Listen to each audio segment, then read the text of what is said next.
तो हेलो दोस्तों, आप सबका हमारे चैनल में स्वागत है। जैसा कि आप सबको पता है कि हम एक जीके की प्रतियोगिता कराने वाले हैं।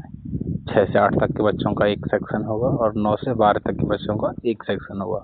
और उस प्रतियोगिता के लिए जो मैंने बताया था कि क्वेश्चन हमारे यूट्यूब चैनल पर मिलेंगे, आज उसकी पहली क्लास है जिसमें आज मैं 20 क्वेश्चन लेके आया हूँ। तो चलिए शुरू करते हैं। पहला क्वेश्चन है, भारत का राष्ट्रीय पशु कौन सा है? ऑप्शन नंबर ए हाथी, ऑप्शन बी आपका शेर, और सी है आपका बाघ और डी है आपका गैंडा। तो इसका जो सही आंसर है वो है आपका ऑप्शन नंबर सी। तो दोस्तों, मैंने इस क्वेश्चन के नीचे ही आपके आंसर भी लिख दिए हैं। चलिए दूसरे क्वेश्चन पे चलते हैं। पंचतंत्र के रचयिता कौन है? Option A Vishnu Sharma, option B है आपका कालिदास, और ऑप्शन सी तुलसीदास, ऑप्शन जो डी है वो आपका वेद व्यास। इसका जो राइट आंसर है वो ऑप्शन ए है। अगले क्वेश्चन पे चलते हैं। भारत का सबसे बड़ा राज्य क्षेत्रफल, भारत का सबसे बड़ा राज्य क्षेत्रफल की दृष्टि से वो कौन सा है? तो ऑप्शन, इसका जो राइट आंसर है वो आपका ऑप्शन नंबर बी है, यानी कि राजस्थान। अगला क्वेश्चन नंबर 4 है, भारत का राष्ट्रीय खेल कौन सा है? तो भारत का राष्ट्रीय खेल आप सबको पता ही होगा, जो हमारा इंडियन नेशनल जो गेम है वो आपका हॉकी है।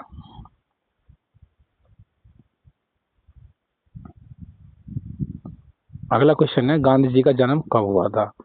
तो गांधी जी का जन्म हुआ था 1869 को। ऑप्शन नंबर 20 का राइट आंसर है। क्वेश्चन नंबर 6 है, विश्व का सबसे ऊंचा पर्वत कौन सा है? ऑप्शन नंबर बी इसका राइट आंसर है माउंट एवरेस्ट। ये तो आप सबको पता ही होगा, जैसा कि और मैंने पहले ही बताया था और अब फिर बता रहा हूँ कि जो भी क्वेश्चन आएगा पेपर होगा ना, उसमें क्वेश्चन हमारी वीडियो से ही आएंगे, क्योंकि पेपर हम ही बनाएंगे तो क्वेश्चन भी हमारी वीडियो से आएंगे। इन सभी में से ही आपको क्वेश्चन देखने को मिलेंगे। उसमें भारत का पहला प्रधानमंत्री, भारत का पहले प्रधानमंत्री पंडित जवाहरलाल नेहरू थे। ऑप्शन नंबर सी इसका राइट आंसर है। ताजमहल कहाँ पर स्थित है? ये सब आप सबको ही पता होगा। ताजमहल आपका आगरा में स्थित है, यानी कि ऑप्शन नंबर बी। अब आपका क्वेश्चन नंबर आ गया 9, रामायण के रचयिता कौन है? रामायण के जो रचयिता है ये आप सबको पता ही होगा। ऑप्शन नंबर क्या है इसमें? ए वाल्मीकि, बी तुलसीदास, और सी है आपका कालिदास, डी आपका वेद व्यास। तो ऑप्शन नंबर ए इसका राइट आंसर है, यानी कि वाल्मीकि। कंप्यूटर का जनक किसे कहा जाता है? कंप्यूटर का जनक चार्ल्स बेबेज को कहा जाता है, यानी कि ऑप्शन नंबर ए इसका राइट आंसर है। भारत में सबसे लंबी नदी कौन सी है? Ganga, Yamuna, Brahmaputra, Godavari.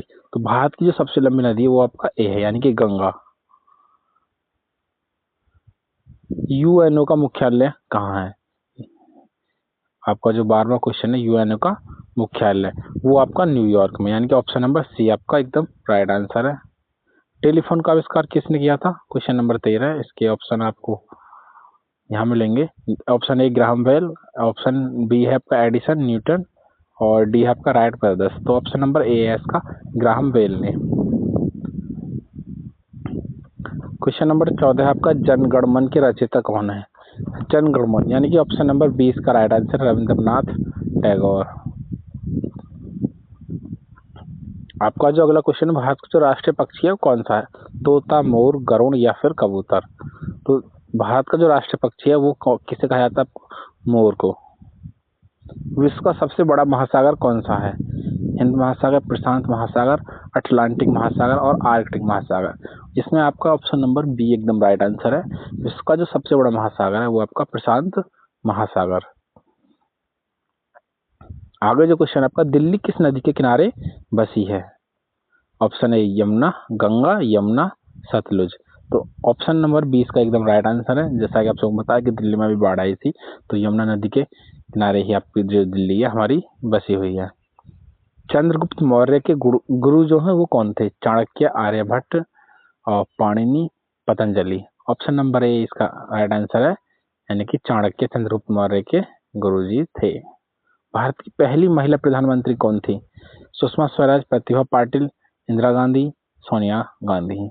Option number C इसका राइट आंसर, यानी कि श्रीमती इंदिरा गांधी इसकी भारत की हमारी पहली महिला प्रधानमंत्री थी। अगला क्वेश्चन आपका, भारतीय संविधान कब लागू हुआ? 26 जनवरी 1950, 15 अगस्त 1947, 26 नवंबर 1949 या फिर 2 अक्टूबर 1950 को। तो 26 जनवरी 1950 को आपका संविधान लागू हुआ था, जिसका ऑप्शन नंबर ए इसका राइट आंसर है। चलिए दोस्तों, थैंक्स फॉर वाचिंग।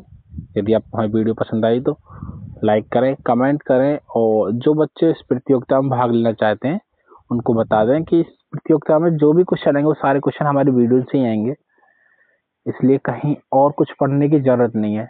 लेकिन हमारी वीडियो में से सारे क्वेश्चन आएंगे। कुछ क्वेश्चन ऐसे में बहुत सारी वीडियो डालता रहूंगा इस क्वेश्चन पर। प्रतियोगिता से पहले जो भी वीडियो डालेंगे उन सब में से सारे क्वेश्चन आएंगे। तो चलिए दोस्तों,